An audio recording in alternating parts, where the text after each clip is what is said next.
Sidequests are a big part of Final Fantasy games. You can get endgame weapons, armor, items, or unlock something special by completing them. But I want to talk about a small handful of the ones that I always love doing, just because I enjoy the vibe and the lore. Quick warning, there will be spoilers for Final Fantasy 4, 5, 6, 8, and 9. First up, Final Fantasy 4, Fae March. When Rydia is lost early in the game, she ends up in a place called Fae March, a hidden home for monsters and eidolons to live apart from society. I like coming here because you get to see how much the residents here love Rydia, and how she spends her time learning to become a strong mage under the guidance of King Leviathan. If you talk to the King and Queen Asura, you can prove your worth in a battle and earn their power as summons for Rydia. I find this very heartwarming because Rydia can carry her guardian spirit within her always, which I think would be very comforting after spending so much time with them as a family. Next, I'd like to talk about Final Fantasy V, Sildra. Every time I play Final Fantasy V, I always cry for Sildra. She's a strongly loyal sea dragon who has been with Faris since they were a child, and always does her utmost to keep them safe. This hits so hard when she uses her strength to help save them in the ocean, and is dragged away into the whirlpool. Later, when the party is trapped in Wal's tower after it begins to sink, Sildra appears and sacrifices her life to rescue them, completely breaking Faris's heart. If you go and visit the pirates' hideout in the merged world, you can see Sildra's spirit resting there. Kryl is able to understand Sildra's wish, which is to help them all still, even though she has passed. This cutscene brings some small comfort to a heartbroken Faris, and allows you to summon Sildra in battle. From one heartbreak to another, Final Fantasy VI, Ancient Castle. I remember finding this by accident when I was playing it for the first time as a kid. I was confused about where to go and just kind of going in and out of places to try and trigger something. I went into Figaro Castle and triggered the mechanism to travel with it, and it just kind of stopped. I didn't really understand why, so I went to investigate and found the ancient castle just sitting there underground. I remember feeling so happy to find this secret place, and when you're there, you get some extra lore about the queen that resided there. She had many espers with her, but despite the fact it was forbidden, she fell in love with Odin secretly. When the castle was attacked by an opposing army, Odin tried his hardest to defend the castle, but his special attacks, Antetsuken, failed on only one person, a powerful sorcerer who used their magic to turn Odin and the queen into stone. The castle was left silent and abandoned, only to become an old legend told between families. When you visit the castle, you can find a diary belonging to the queen, where she mentions her love for Odin and a wish to confess her feelings after the battle, which sadly never came to pass.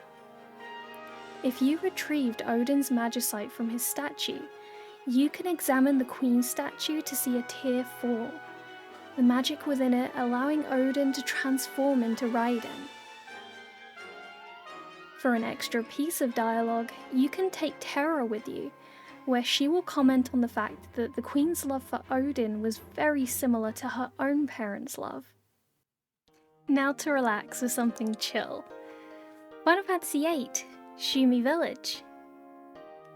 This quest is such a gentle, light-hearted respite that I always love coming back to. Shumi Village is a very isolated place, being nestled against a mountain range in Winter Isle, found in the continent of Trabia. When Laguna Loire went to try and rescue Alone from the clutches of Esthar, he ended up injured and was saved by a group of Moombas who brought him to Shumi village. Laguna is always a very kind person, and he wanted to return the Moombas' kindness by teaching them words. Unfortunately, he was only able to get them to say his name. The Shumi were so taken with Laguna's kindness that they decided to create a statue in his honour, which Squall and friends are able to help with later in the game. You help the sculptor by collecting certain stones from locations within the area. After you do this, the elder will offer a gift which turns out to be just a look at his hand. Confused, the group leaves the house and are followed by an attendant, who gives them a phoenix pinion. The other two party members comment on the strange custom of showing Elder's hand, and if you choose to explain, Squall interprets the gesture as a way for them to welcome the party, showing kindness and goodwill towards them, despite having different ways of life. If you go back later in Disc 3, you can trigger the last part of the quest, which is getting another helper for the statue, the Artisan. Artisan doesn't really want to do it, but if you talk to his friend Grease Monkey in Fisherman's Horizon, he will give you a little Moomba doll to show to Artisan, convincing them to change their mind and work on it. Elder will give you a status guard for your troubles, but to be honest, I feel that the point of this quest is to relax, breathe, and just focus on a small task for a while, as a break from all the battles and drama. You get some lore, quirky characters, cute Moombas, and a relaxing atmosphere to enjoy. And to close out with a little fun, Final Fantasy IX Mognet. As you play through the game, you'll meet a variety of Moogles that also serve as a save point for your journey. Each Moogle has a fun personality and different ways of speaking, and if you trigger it correctly, they will give you a letter to pass on to another Moogle. I adore reading these letters because there's always funny remarks or contemplating about your party members or things happening in the story and how they feel about it. If you deliver a letter to Mogrika during the hunt for Kuja, you will learn that Mognet is shutting down because of an accident. This ties in with the Chocobo Hot and Cold Sidequest, which allows you to dig up treasure. When a dead pepper is used on an island in the outer continent, it will reveal the secret entrance to Mognet itself. It's there that you discover Artemishan, the mail carrier, has been a very naughty Moogle, and used all the super slick that keeps the engines running smoothly to make his fur shiny and pretty.